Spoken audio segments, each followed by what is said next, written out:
Hello and welcome to this special episode of Under One Roof, part of our ESRC Festival of Social Sciences season. I'm your host, Dr. Tom Simcock, and today we're exploring the topic of bereavement, relationships and our homes. Helping us to think about this emotive issue today, I am joined by Dr. Julie Ellis, a senior lecturer in Sociology of Health and Illness here at the University of Huddersfield.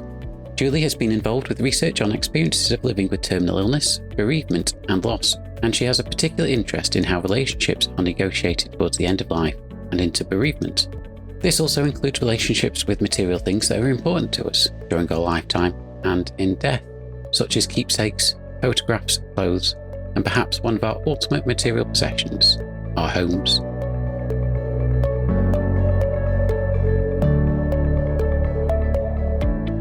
Hi Julie, it's great to have you here with us today. Hi Tom, it's great to be here. Thanks ever so much for asking me to come on and have a chat with you today. I'm really looking forward to talking about some of this stuff with you, and hopefully our listeners will enjoy the conversation too. Thanks Julie, yeah, it's great to have you here.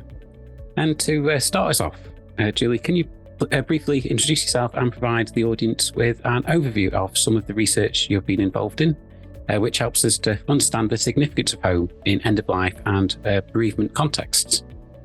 Yeah, thanks, Tom. So, so I'm a senior lecturer in Sociology of Health and Illness at Huddersfield, and I am very much a sociologist by background. So I come to these topics without any sort of clinical training. I've not been a nurse. I've no kind of special medical knowledge of palliative care. It's more looking at the kind of social and, as we said in the intro, kind of the relational side of people's experiences at what can obviously be quite challenging and difficult times. So, yeah, I've been interested in this stuff for a while, and I guess it's sort of my first kind of independent piece of work around this was my PhD going back a few years now.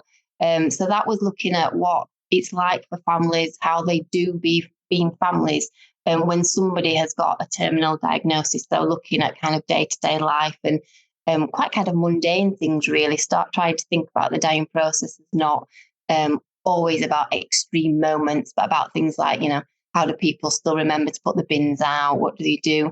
About doing the food shop, things like that. So trying to understand the more lived day-to-day experience. And I guess part of that inevitably brought me into contact with kind of people's homes when I went to speak to them in their homes about their experiences. But they also talked to me about a lot of kind of routine, mundane stuff that happens within our homes. And so I guess that's where the interest really sort of started. And whilst the focus was on thinking about what it was like over the dying process for families, I did follow some people into the bereavement period when somebody had died. And I guess that's when I first started noticing when people would say things like, oh, it's really weird when I go down to mum's house now because I can see the television from the kitchen, and I'm so used to having my dad's head there because he's normally sat in that chair, and now I can see the TV anymore, and it's really strange. Or people might have been a bit sheepish about saying that they decided to keep their parents' ashes in the back of the wardrobe because they couldn't decide what to do with them, and they were a bit self-conscious and thinking, the wardrobe is not a fitting place for somebody's ashes and that kind of thing. So got really interested about, in those kinds of connections really between home space and what people were doing around time of bereavement and loss. And then I've done other projects since that have kind of built on that interest. And I did a project about 4 or 5 years ago led by colleagues at the University of Sheffield. And that was involved talking to parents who had lost a baby, be that through miscarriage, stillbirth, or during the kind of early period of infancy. So it really was quite a sensitive piece of work. And as part of that, I was privileged to be able to go out and speak to parents, again, in their own homes. And as part of that, I learned about a kind of myriad of ways in which the home is a significant site for creating memories, doing memorialization activities, but in trying to continue a bond with that baby that they'd lost, kind of whatever stage that loss occurred, as I say, whether that was in pregnancy or early infancy. And for some families, that involved things like, bringing baby's body home to spend some time at home before the funeral. And it was really important that they would could be within that space as a family. For some, that might be, if they've had a fairly early miscarriage, they may just have the baby in a very small box. There's no regulations around burial or anything in those circumstances. So people talked about sort of sleeping with that small box, with them at home, and how important that was for some kind of bond before they finally buried the baby in the garden and put them to rest. We spoke to another parent who talked about the importance of being able to go into what was her son's bedroom. He died suddenly when he was 18 months old, and opening and closing the curtains every day, and just the routine habit of doing that and being within the space and the comfort that brought, but also how that represented a continuation of some connection to that child. And so we found lots of examples of how the home was really important for people at this time. And I tried to kind of contextualize that in some of the more kind of academic literature that's been going on. Some of our listeners might be aware that kind of once upon a time, the view or the idea of healthy grief was one where, when somebody died, it was really important to get over that loss, to move on, to sever those bonds, to not kind of linger, to look forward. And sort of since the mid-1990s, there's been a shift in academic thinking, but also trickling into therapeutic practice, I think, where now there is a recognition that people actually want to maintain bonds. They want to find connection. They want to move on, but in a way that incorporates the person that's been lost. And, we find increasingly in empirical works or studies where people go out and do research on these issues, we find that the home and the objects that the home contains is a really important means for people to do that. And then finally, just to kind of bring you up to date with a more recent piece of work I've been involved in, is I wanted to think about this issue of continuing bonds, but in a context that is probably less thought about. So I think when we think about bereavement, we tend to think about that early kind of period of loss straight after a death and that immediate aftermath. And we think less about the kind of ongoing significance and enduring nature of loss in people's lives. And what I wanted to think about was particular events that might happen to people in the future that might make their bereavement or their loss feel more acute, again, at different points. And so one of the things I did a small piece of research about was thinking about when people have lost a long-term partner, what it's like for them starting a new romantic relationship and how they negotiate kind of potentially a continuing bond with the person that they've lost, but starting a new bond as well. And so I was interested in understanding how that worked, but also how they might manage that at a kind of material level as well. So thinking about, again, home space and how you might feel bringing a new partner into a space that was where you had a really important relationship with somebody else. And so asking people about those experiences and how they made decisions relating to their home and possessions during the time. So that's kind of a bit of a snapshot of some of the things that I've been interested in that relate to home and loss, I guess. That's really interesting, Julia. Thank you for that. And that's something I hadn't really considered before as part of, that bereavement process and, thinking about starting those new relationships. You mentioned some research about dating again after the death of a partner. Can you say a bit more about what you found about home as part of those experiences? Yeah, sure. So that was the kind of the study that I mentioned latterly. So the stuff that I'd done a bit more recently. So this was a small, almost like a pilot kind of study, if you like. I would like to do some more work in this area. So it was a small sample of 7 women and 3 men of all different ages. So I spoke to people who had lost partners in their 20s right through to the sort of early 70s as well. So a good range in there. And I think overall what I found is, I was asking them more broadly about their experiences, but in relation to home, I asked them a little bit about that, and they talked about how they manage things like, do they keep photos up of their deceased partner when the new person comes around?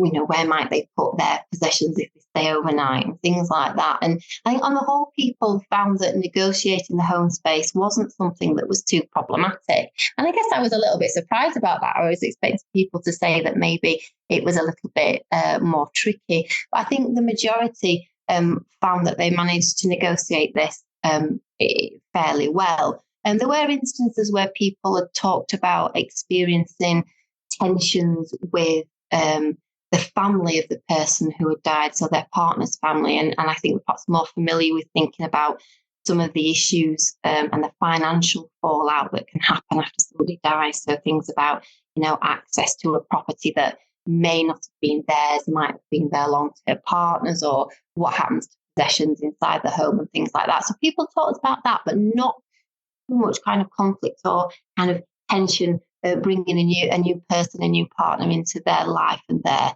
home space. I think one of the kind of the key things that came out from the study was thinking more for those people who had children, and particularly young children.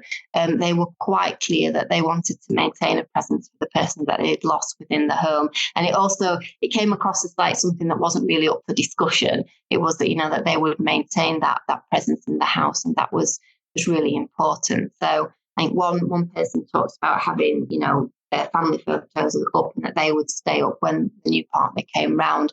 But a kind of a small adjustment that was made was that the new person didn't feel comfortable with having photographs in the bedroom space where they might be sleeping. So that was one area where they took the photos down. And so it was kind of really interesting to hear how people negotiated these, again, what seemed quite mundane things, but actually could be, quite important for managing those transitions and those various kind of new relational adjustments. And I think, we're going to, I spoke to people, and I got a sense that over time, there was things that would happen to the home that would slowly make them reflect the tastes or the preference of a new person. And so, things might get redecorated or moved, or, there was space made for other things. And so it was interesting to hear about how the home landscape reflected some of these issues and these transitions. And I think what I'd really like to do is do a bigger study and be able to talk to the new person as well. So I only interview bereaved people. I think really I'd like to be able to talk to their partners and get their perspective on what it's like as well. And I think we might find slightly different or more in-depth information about it from their perspective. So I guess that's where I might like to go next with thinking about these things. But yeah, I think for me, it's important to look to the mundane and to look to things, within our everyday lives, to understand some of these, what we might think of as bigger life events or important transitional things. And you also mentioned the role that the home and the role it plays in continuing bonds between the living and the deceased as sort of an important consideration for parents who experience baby loss. What do we know about its significance for this group of bereaved people in particular? Yeah. So I alluded to this a little bit earlier, didn't I, when I spoke about the project that we did at Sheffield. And, this was such a special piece of work to be involved in it. It was a real privilege to go out and interview parents and to, as I said, to see their home spaces, but also to go through some of their memory boxes, which contain their important items. Because I guess that's the thing when we think about home, it's not just the physical structure, is it? It's the kind of all the things that live within it as well that might be significant.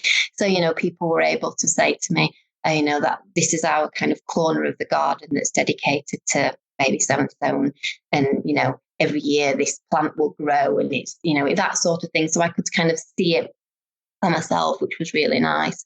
And I think in terms of why the home was particularly significant for this group of people, relates in part to the fact that early life loss in particular is what we call kind of in the literature as often a disenfranchised grief experience. So by that, I mean that it's not necessarily something that's so readily recognised by society. So particularly things like miscarriage, where many people may have not even realised that somebody was pregnant. Sometimes it's quite hard for that person to talk about a loss of something that other people have no sense of it kind of ever really tangibly existing for them.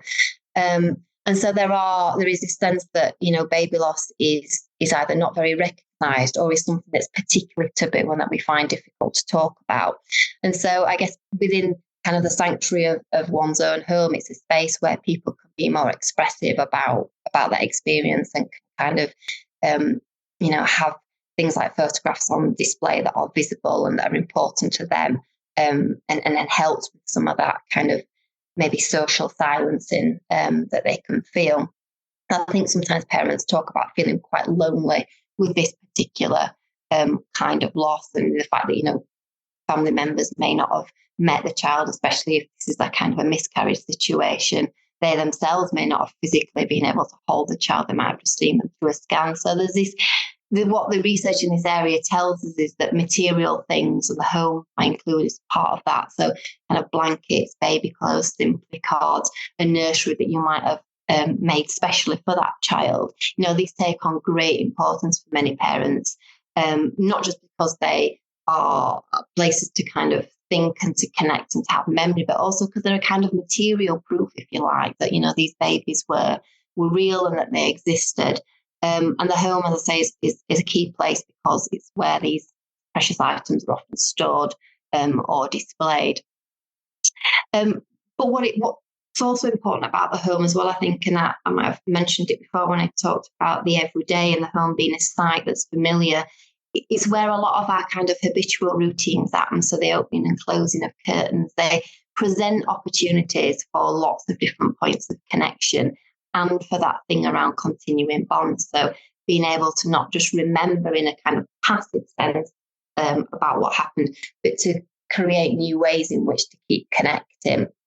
So, for instance, we interviewed one mum who talked about having a seasonal shelf in her home, and so her baby boy was stillborn, and she kind of remembers him, but also keeps an active presence for him within her life and within the home by having a special shelf that she decorates at kind of Christmas and autumn and Halloween or springtime. And she talks about really looking forward to being able to go out and buy him stuff that she thinks he would have liked. So it's kind of imagining the child's kind of growing and evolving and buying material things, having them in the home that enables those kinds of really important connections. I think I've mentioned photographs a little bit as well, and that came up a lot in the research, people having photographs around the house, but also, again, not just a kind of way to passively remember, but as a prompt for other children, so siblings who may have come after the loss of this particular child, a way for them to be able to know that there was a child sibling before them and to ask about them, and to, again, to create some sense of bond and continuity. And I guess because just finally, one, just to come back to that point I made earlier, that for some families, and again, funeral directors, some may be more explicit about letting parents know that this is an option, some less so, but, they actually really value being able to bring the child home into that physical space, say before a funeral. And so we talked to some families where the child had died early in infancy, but it was quite sudden and unexpected. And their last sort of memory of them being in the home may have been traumatic, where emergency services were there performing resuscitation. It was a really difficult time. So being able to bring the child back to the home and create a different last memory was really important for them, for their bereavement and for their grief moving forward. So yes, I think, just home space holds a lot of significance for this group of bereaved people, especially, yeah. And so I guess what you've touched on so far sort of connects with an idea we keep returning to in this podcast series about, that's the meaning of home, and something that allows us to understand our homes as more than bricks and mortar. Do you have any more reflections on this when it comes to thinking about bereavement and loss? Yeah, absolutely. I think that's it. You hit the nail on the head there. It is looking at home through the lens of bereavement, I think really allows us to understand, like you said, that it's so much more than a physical structure. It really kind of gets at those myriad ways in which it's understood and experienced. And again, if you look at kind of social science or sociological literature, there's been a nice body of research work that talks about kind of moving away from some of the more public ritual displays that we might have, that we might be more that kind of familiar with in terms of kind of remembering mass bereavement events, so war and things like that, to actually what they call the domestication of death rituals. So again, the domestic focus, bringing stuff into the home. And I think when we think about home in these ways, we start to understand it as, the place where people are ascribed identities, they do their relationships, they develop particular routines. It's a kind of a very kind of fluid, but also kind of processual sort of space. It's everything but that very kind of static image that we might have. And I guess that might sound a bit kind of social sciencey and a bit complex, but I think underneath that is just the quite simple thing that it is a window on so many things that we find important in our lives. And bereavement is one thing that we can understand, I think, in a more rich way by looking at what people are doing in their homes. So yeah, I think meaning of home is really, really significant. Thanks, Julie. And I think, that's a really powerful way to look at the concept of home and the things that we're doing within this home space as well. I wonder if we can sort of broaden this out for a moment to death itself. Our listeners might be wondering about situations where people sort of die at home or express a preference to be at home when they die. How does this sort of impact on relatives caring for dying people, and who will soon be bereaved? And what are the sort of important factors to consider here? Yeah, sure. So I guess, the podcast was billed as being around sort of bereavement and the home as well. But of course, there's that, the thing that comes before the bereavement, which is, of course, the dying process, which for some is lengthy, for some it may be a very sudden thing. And I guess that, that again has a different sort of meaning for how the home is brought into that. If somebody sort of dies very suddenly, there isn't really that opportunity to kind of be within the home space and get your head round what's happening. For others, they may do a lot of their kind of dying at home, and so again, it's different experiences. But I think, the other kind of thing that listeners might be thinking is, what's the impact on people who are bereaved when somebody actually dies in the home space? Does that change how they feel about that space and how how comfortable they are there? And I think that is kind of one factor that some of the literature suggests that dying people themselves are thinking about. So there's a lot in the literature around preferences for where people might want to die, and often we hear that this is in the home, but there's also dying people are kind of aware that there's a legacy, I guess, from that, and that some people express a preference not to be at home because they don't want the home space to be kind of changed by that process, I guess. So that's kind of one thing to think about there. I think, the other thing to recognise is that that's not always an option for people as well. As I say, if people die suddenly, obviously that can't happen, but also some people who live alone, it may not be practical or possible. There may not be people available or able to care. It might be difficult to manage certain kinds of symptoms at home. And so for a variety of reasons, it might not always be possible. As I say, some dying people themselves may not want that. It might be about not, having that memory for bereaved people in the home. It might be that they themselves feel more comfortable being closer to kind of a more clinical environment where trained medics are on hand. And so what's happening in the academic literature is, I think, a move to try and lessen the sort of popular dichotomy, this idea that, a death at home is a good death, and a death in hospital is a bad death, and sort of trying to understand some of the nuance about, why death might happen in certain spaces and not in others, and what contributes to that. And so, I think it's an important question for us to think about.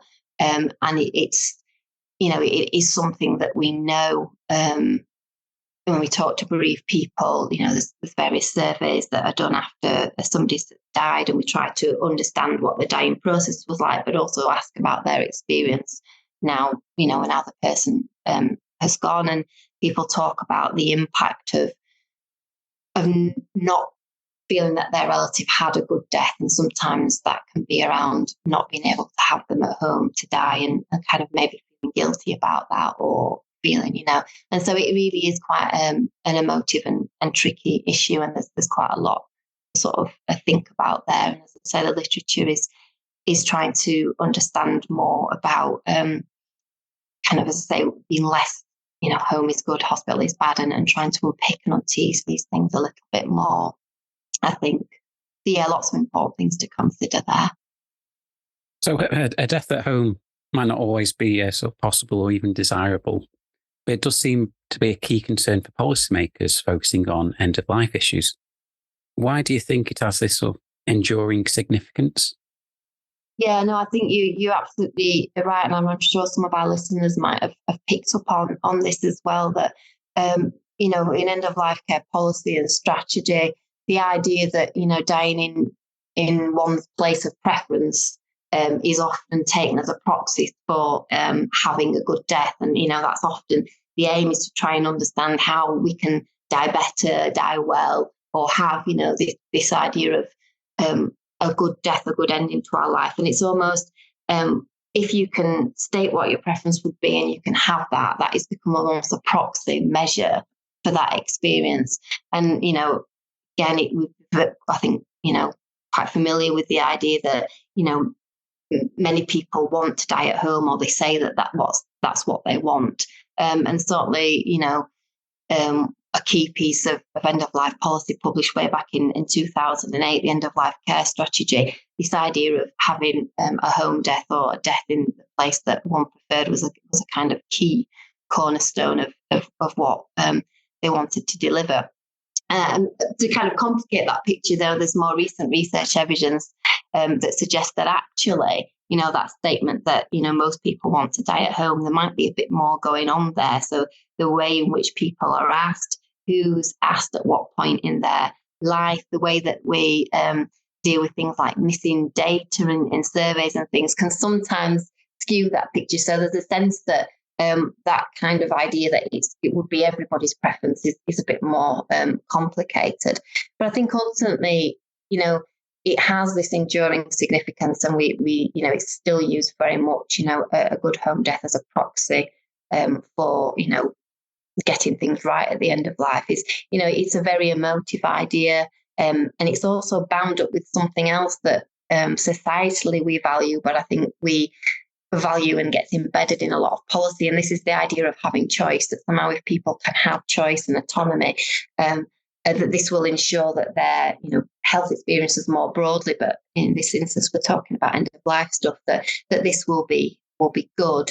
And I think it's some of that policy rhetoric about choice intersecting with that kind of emotive idea about what it means to have a good death, mean that this is quite an enduring sort of idea. And some social scientists have been arguing, as well, that part of the picture here is that, there is a political and economic argument for this, and that, promoting a good death as being a death at home, essentially, can reduce some of the costs of care. We all know that hospital admissions are expensive, and we're often looking at ways to kind of manage things more in the community. And so there is the argument that some of this rhetoric around choice, good death, home, partly reflects that agenda. I think as well, there's kind of one last thing to say on that, is that, having a good death and its intersection with the home is also about home's intersection with the idea of family and a normative family life. So I think we start to build up this picture, a kind of rosy or romantic picture that the home is idyllic, it's where a supportive family is, and it's where people want to be. And I think, for a lot of people in a lot of cases, that might be exactly true. But I think as social scientists, our job is also to unpack some of that and think about the normative assumptions in there. What does that mean, for situations where home is perhaps not always a place of safety, or, is not a comfortable place to be, or family dynamics may not be idyllic. And so, I guess our job as social scientists is to think about some of the ideas that are contained in policy and unpack those a little bit. Thank you, Julie. That's really important reflections there on the role of social scientists in interrogating the policy process. But also, I think what you're saying there sort of reflects on a previous episode around, home as a place of harm in our episode in conversation with Dr. Craig Gurney from the University of Glasgow. And whilst we're thinking about policy, do you want to end with some reflection on the UK Commission on Bereavement, which was published recently in October 2022? What's this UK Commission on Bereavement about? And are there any recommendations related to housing and recent bereaved people specifically? Yeah, great. Yeah, absolutely. That's a really good connection to make there, Tom. Yeah, so this was an important piece of work which brought together several charities, places such as Marie Curie, Crew's Bereavement Support, and a number of academics who are kind of grief specialists to get around the table and to think about issues to do with how we support people better in bereavement and issues around access to support. And I think in terms of its timing, it really got quite a bit of its impetus from the COVID-19 pandemic and the recognition that, many, many, many more people in the UK, but also, of course, around the world, experienced bereavement during 2020 and 2021 because just so many more people died than we would have expected, looking at kind of average death rates in years prior to that. So, death was all around us on the TV, social media, the radio, the conversations that we had socially distanced, with our neighbours in the street. It was, scholars in the field of death and dying studies have reflected very much on how, it's brought mortality more squarely, I think, into people's everyday lives. And so this commission was convened to recognise essentially the pandemic as a mass bereavement event. Yeah, so this was about improving experiences for individual bereaved people, but it was about recognising that as a collective, as a society, we'd been through something traumatic and we were continuing to go through something traumatic. And there was a lot of focus on how we were going to recover economically, but actually, what about socially? What about emotionally? What about, that kind of aspect of people's lives? So it set out to explore key challenges that bereaved people had faced, and it kind of took the 5 years prior to its publication in 2022 as its focus. And so it surveyed a number of bereaved people, talked to people that were involved in offering bereavement support, and canvassed a lot of different views through this consultation process. What it also wanted to do was make concrete recommendations based on what they found out about how to support bereaved people better. And so the final report contains 8 key principles for change. And there is actually number 7 principle that focuses on, I guess, the rights of bereaved people to feel secure in their home and to have the right financial support in place when somebody dies. And so the survey, I think there's around 700 people surveyed as part of the commission's work, and 43% of that 700 people said that bereavement had caused them some kind of financial difficulty. So this is not just 1 or 2 people, it's quite a big issue. And we know from recent work that Marie Curie have done around poverty at the end of life, also, think about the current cost of living crisis, rising energy costs, it's become a real kind of area of concern for people who are supporting people towards the end of life and into bereavement. And so what we know is that facing terminal illness and also bereavement that can follow that, in particular, can do things like reduce people's capacity to earn. For example, people might need to increase their energy consumption to run certain kind of medical equipment. And so this can all put a strain on a household's financial resources. And this then can tip into a situation where people who might be paying mortgages or have renting properties, this can all then have an impact potentially on their ability to afford their housing and their security in that sense. So a combination of these financial hardship, but also issues with some tenancy agreements as well. So the ways in which people who are renting in particular, how some of that works out, can mean that bereaved people can find themselves in a really, really difficult situation of having to move house or even potentially being homeless very soon after their loss has occurred. And obviously this is a really traumatic time as it is anyway. So to have these additional burdens and stresses is really difficult. And so one of the things that the Commission is recommending is that, landlords give at least 6 months notice of eviction after a tenant dies, in both the private and social sectors as well. So it gives people in that rented situation at least a little more kind of security, some time, kind of sort things out as best they can. So obviously, that we know that bereavement loss is a very emotionally demanding time, but there's also a growing body of research that's talking about the practical and the kind of financial implications of this as well.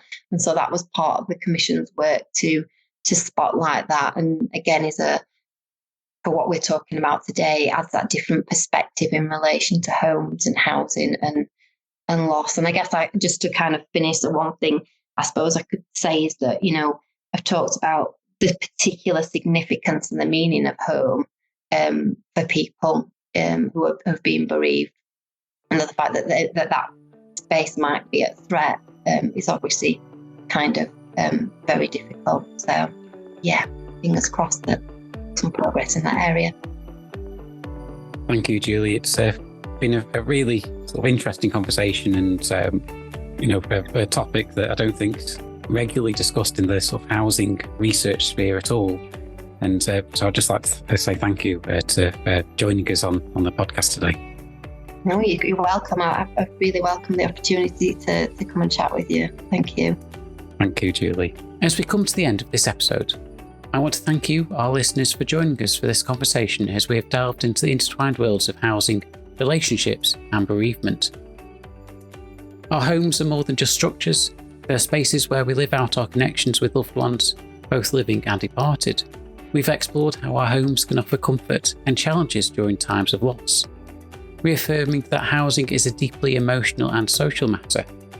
We've also explored how our homes shape bereavement experiences and how, in turn, loss can reshape our home spaces. I want to express my gratitude to our guest, Dr. Julie Ellis, for sharing her valuable insights. I also want to thank our colleagues for their support in being part of the ESRC Festival of Social Sciences. Be sure to check out our other episodes exploring the connection between housing and lifelong wellbeing as part of this special season. Your feedback does matter, so please do take a moment to complete the short survey in the episode description. It helps us shape future discussions that resonate with you. Stay tuned for more episodes of Under One Roof, where we continue to unravel the threads that connect housing and health.